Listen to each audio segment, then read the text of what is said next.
विद्यार्थियों, हम पढ़ रहे थे वाक्य। वाक्य के कितने अंग हैं, वाक्य किसे कहते हैं। वाक्य के 2 अंग, उद्देश्य, विधेय, और उसके बाद वाक्य की रचना के आधार पर भेद की बात कर रहे थे।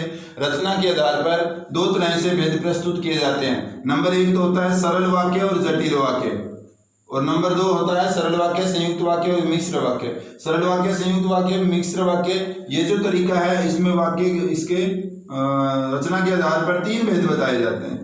जबकि एक दूसरा तरीका है सरल वाक्य और जटिल वाक्य के नाम पर या जटिल वाक्य के तरीके से पेश कर किया जाए। फिर यहाँ 2 वाक्य के भेद हुए और उसके बाद बात करते हैं जटिल वाक्य के उपभेदों की। नंबर 1 संयुक्त, नंबर 2 मिश्र, और नंबर 3 संयुक्त मिश्र दोनों मिलाओ, यानी संयुक्त भी हो और मिश्र वाक्य भी हो। बात करते हैं साफ साफ इनके उपभेदों की। जितने नाम दिए हैं मैं उन नामों को क्लियर कर देता हूँ। सरल वाक्य अपनी पुस्तक में साफ साफ दिया हुआ है, जो आपको याद करना है और लिखना है। सरल वाक्य के बाद आता है संयुक्त वाक्य, संयुक्त वाक्य के बाद आता है मिश्र वाक्य। इधर जब मैं बात कर रहा था जटिल वाक्य की, तो जटिल वाक्य में संयुक्त वाक्य, मिश्र वाक्य और एक होता है संयुक्त मिश्र वाक्य।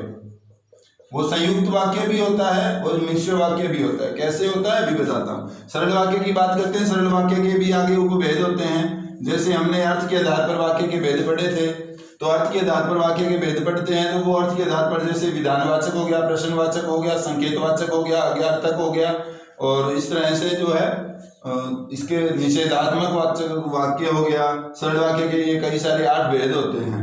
संयुक्त वाक्य की बात करते हैं। एक उपवाक्य है, दूसरा उपवाक्य है, दोनों एक योजक से जुड़े होते हैं।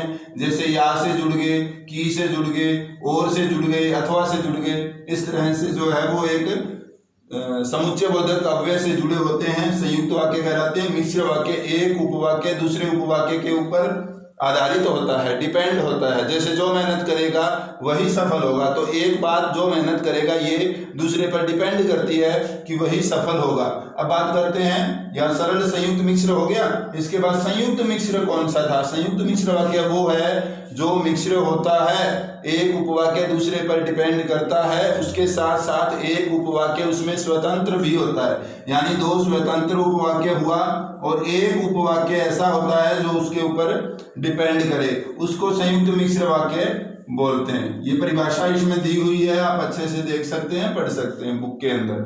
दूसरा बात करते हैं उपभेद की। उपवाक्य के भेद बताए गए हैं। उपवाक्य के भेद है, जैसे संज्ञा उपवाक्य था और विशेषण उपवाक्य है, और एक है क्रिया विशेषण उपवाक्य। तो संज्ञा हमें पता होना चाहिए, संज्ञा किसे कहते हैं, किसी के नाम को संज्ञा कहते हैं, ये क्लियर है। और संज्ञा उपवाक्य पहचानने में कोई दिक्कत नहीं हो सकती, हम अच्छे से पहचान सकते हैं। इसी तरह से विशेषण किसे कहते हैं, संज्ञा सर्वनाम की विशेषता जो बताने वाले, यानी कोई भाव, दशा, गुण, दोष आदि बात बताने वाले शब्द होते हैं, वो विशेषण होते हैं। और ऐसे उपवाक्य जो है वो विशेषण उपवाक्य कहलाएंगे। ठीक विशेषण का कार्य वही रहता है, लेकिन आगे क्रिया शब्द जुड़ जाने से ये विशेषण जो है बंध जाता है। ये सिर्फ केवल और केवल क्रिया की विशेषता बताता है। जैसे वह धीरे धीरे चल रहा है, इसमें ये क्रिया विशेषण शब्द है धीरे धीरे, क्योंकि धीरे धीरे शब्द जो है वो क्रिया की विशेषता बताता है, न कि किसी संज्ञा और सर्वनाम की। क्रिया की विशेषता बताने वाले शब्द क्रिया विशेषण कहलाते हैं। ये था वाक्य के भेद,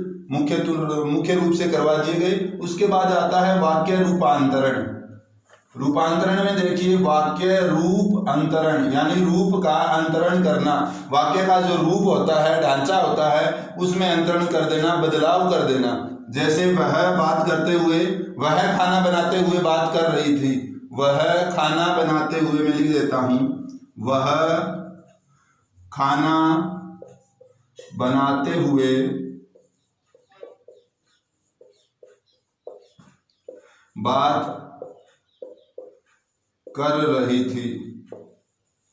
अब देखिए, ये है एक वाक्य जिसमें एक सीधा ही सरल क्रिया है, कोई इस पर एक दूसरे पर डिपेंड नहीं है, 2 स्वतंत्र नहीं है, यानी ये सरल वाक्य में आता है। अब इसको हम वाक्य रूपांतरण करते हैं, चेंज करते हैं। वह खाना बनाते हुए बात कर रही थी। अब जब इसको संयुक्त में बनाएंगे तो हमें खाना बनाने की प्रक्रिया को अलग रखना होगा और बात करने की प्रक्रिया को अलग रखना होगा, और इसी वाक्य को हम जो है वो संयुक्त वाक्य में बदल सकते हैं। कैसे बदलेंगे, जो था वह खाना बनाते हुए बात कर रही थी, वह खाना बना रही थी या खाना बना रही थी और बात कर रही थी। या बात करना अलग कर दिया, खाना बनाना अलग कर दिया, यानी दोनों काम स्वतंत्र अलग अलग हो गए, दो उपवाक्य हो गए, दोनों स्वतंत्र है, दोनों क्रियाएं स्वतंत्र है, तो वो क्या हुआ, संयुक्त वाक्य। इसी को एक दूसरे पर डिपेंड कर देते हैं। वह बात जब तब कर रही थी, कब, फिर आगे जब खाना बना रही थी, वह बात कर रही थी, वह जब बात कर रही थी तब खाना बना रही थी। ठीक है, ये हो गया मिश्र। सरल, संयुक्त और मिश्र हम एक दूसरे को रूपांतरण कर लेंगे। बुक वर्क आपको दिया हुआ है, वो बुक वर्क सारा आप करेंगे। करने के बाद आपको दोबारा से चाहे वीडियो के माध्यम से करवाया जाए, चाहे लाइव क्लासेस के माध्यम से, या फिर आपको आंसर की भेज दी जाएगी, जो आप अपना कार्य जो है बुक में कर लेंगे। धन्यवाद।